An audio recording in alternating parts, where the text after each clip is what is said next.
Cabin mate 24 hours study hall and work space mobile app download చేసుకుని ఇప్పుడే మీ cabin book చేసుకోండి. మీరు ఈ పుడిచెర్ల గ్రామంకి మీరు ఇక్కడ మనకి ఇన్ని ఊర్లు ఉంటే ఇన్ని జిల్లాలు ఉంటే మీ దగ్గరికి నేను ఎందుకు వచ్చానంటే మేబీ ఇది మనసుని బలంగా లాగింది అనుకుంటున్నాను ఇక్కడికి. అంటే ఇది ఈ రోజున ఫామ్ పాండ్స్కి సంబంధించి సమగ్ర కొంచెం మీకు వివరించి, అంటే మీకు చాలామంది మీరు సినిమా ఓజీ అంటున్నారు కానీ అంటే మీరు సినిమాలకు వెళ్తారు, హుషారుగా ఉంటారు, కానీ నీళ్ళు లేకపోతే మీరే సినిమాలకు వెళ్తారా?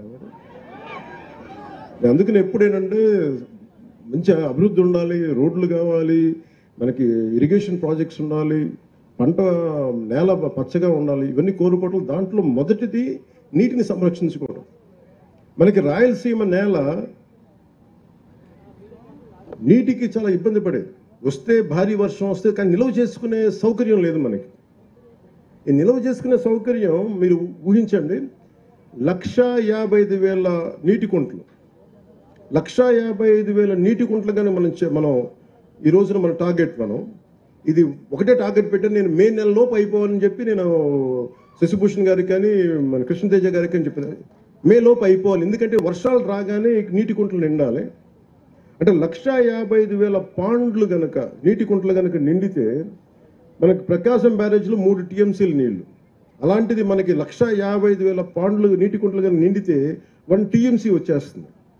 అందుకని మనకి పెద్ద ప్రాజెక్టులు వచ్చే వరకు నా నమ్మకం ఏంటంటే, కృష్ణదేవరాయలు గారు ఇక్కడ ఎప్పుడు మన తటాకాల మీద వ్యవసాయం చేసిన పద్ధతి ఇది. మనం ఏం కొత్తగా చేయట్లా, మర్చిపోయిన దాన్ని కృష్ణదేవరాయలు గారు చేసింది.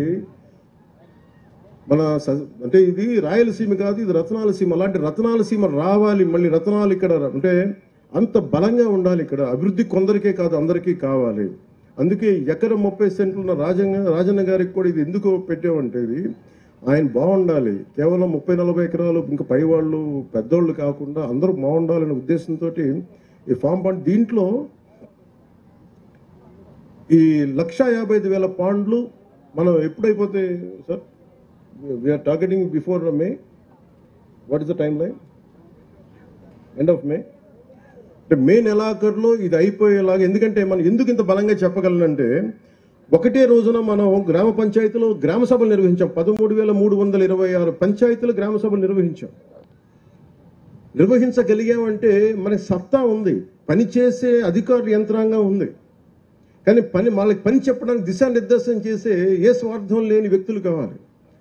ఇది రాష్ట్రం బాగుండాలని గౌరవ ముఖ్యమంత్రి చంద్రబాబు నాయుడు గారు ఎలా కోరుకుంటారో, నేను కూడా వారి అనుభవాన్ని మనం ప్రేరణగా తీసుకొని నేను కూడా దాన్ని నేను తీసుకున్న ఈ శాఖల్ని చాలా బలంగా చేయాలనే ఒకటే రోజున 13,326 గ్రామ పంచాయతీలు గ్రామ సభలు నిర్వహించి అభివృద్ధి కోసం చేపట్టాల్సిన పనుల జాబితాను రూపొందించడం ద్వారా మనం ఈ ప్రపంచాన్ని మన ఒక గొప్ప బలమైన సందేశం ఇచ్చింది. ప్రపంచ రికార్డు కావచ్చు, ఇంకోటి ఏదైనా కావచ్చు. అలాగే గ్రామాల్లో స్వాతంత్రం మరియు గణతంత్ర దినోత్సవాల సందర్భంగా, ఏదో ఇండిపెండెన్స్ డే కావచ్చు, రిపబ్లిక్ డే కావచ్చు, జెండా ఆవిష్కరణ కోసం మనం భారత్ మాత జిందాబాద్ అంటాం, కానీ 100 రూపాయలు చేతులు పెడితే దేములకు వస్తే ఒక సర్పంచ్కి, అలా మేజర్ గ్రామ పంచాయతీలు 100-250 మీరు ఊహించండి. అంటే ఇన్ని సంవత్సరాలు గత ప్రభుత్వంలో ఆయన ఉన్న వారు 100 కాదు 250 కూడా చేయలేకపోయారు ఒక్కొక్క మైనర్ గ్రామ పంచాయతీకి. మేజర్ గ్రామ పంచాయతీ 250, 30 సంవత్సరాలు 40 సంవత్సరాల నుంచి అలాగే ఉంటే, నారా చంద్రబాబు నాయుడు గారి ఆధ్వర్యంలో వారి నాయకత్వంలో వచ్చిన మన ప్రభుత్వం 100 నుంచి గ్రామ పంచాయతీలు కేవలం జెండా పండుగ చేయడానికి 100 రూపాయలని 10,000 పెంచాం. అలాగే 250 రూపాయలని 25,000కి పెంచాం. ఎన్ని ఇంతలు పెరిగిందో మీరు దయచేసి దీన్ని ఆలోచించండి. అలాగే పంచాయతీరాజ్ పరిపాలనా వ్యవస్థను మరింత సమర్థవంతంగా మార్చేందుకు DLDO divisional level development officer కానీ, MPDO, DPO, CEO, ZP, DLPO, URD వంటి క్యాడర్స్ని పునర్నిర్మాణం చేసి ప్రజలకి మరింత సమర్థవంతంగా సేవలు అందించాలనే సంకల్పంతో మంత్రివర్గం పరిపాలనా సంస్కరణను ఆమోదించింది. ఎందుకంటే మాకు పనులు జరగట్లేదు, లేదా టూ మెనీ వర్టికల్స్ అయిపోయినాయి, మాకు ఏ ఆఫీస్కి వెళ్ళాలో తెలియట్లేదు, అన్నీ కలిపి ఒక దాని కింద ఒక బిల్డింగ్ కింద రావాల్సింది, ఒక వ్యవస్థ కింద రావాల్సిందని చెప్పి మేము దాన్ని కూడా ముందుకు తీసుకెళ్తా ఉన్నాం.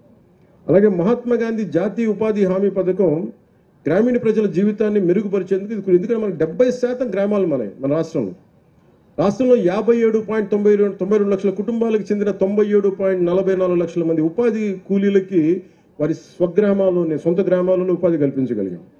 ఇప్పటి వరకు 23.52 కోట్ల పనితీలను అందించడంతో పాటు 4.27 లక్షల కుటుంబాలకి 100 రోజులు పనిచేసే అవకాశం కల్పించాం. ఈ పథకం కింద ఇప్పటి వరకు 9,597 కోట్లు ఖర్చు చేశాం. అందులో 6,009 కోట్ల కూలీల కష్టానికి వారి శ్రమకి నేరుగా అందించగా 3,588 కోట్లు మెటీరియల్ కోసం, అది కంకర కావచ్చు మిగతా వస్తువుల కోసం. ప్రజలకి ఉపాధి ఆర్థిక స్థిరత్వం కల్పించడంతో పాటు మా నారా చంద్రబాబు గారి నాయకత్వంలోని ఎన్డీఏ కూటమి ప్రభుత్వం ఎప్పుడూ ఒక ముందడిగే ఉంటుంది తప్ప వెనకడుగు వేయదు. గత ప్రభుత్వ హయాంలో 5 ఏళ్లలో 4,276 కిలోమీటర్ల సీసీ రోడ్లు నిర్మించాం. సుమన్ టీవీలో మీ పర్సనల్ అండ్ బిజినెస్ ప్రమోషన్స్ కోసం కింది నెంబర్కి కాంటాక్ట్ చేయండి.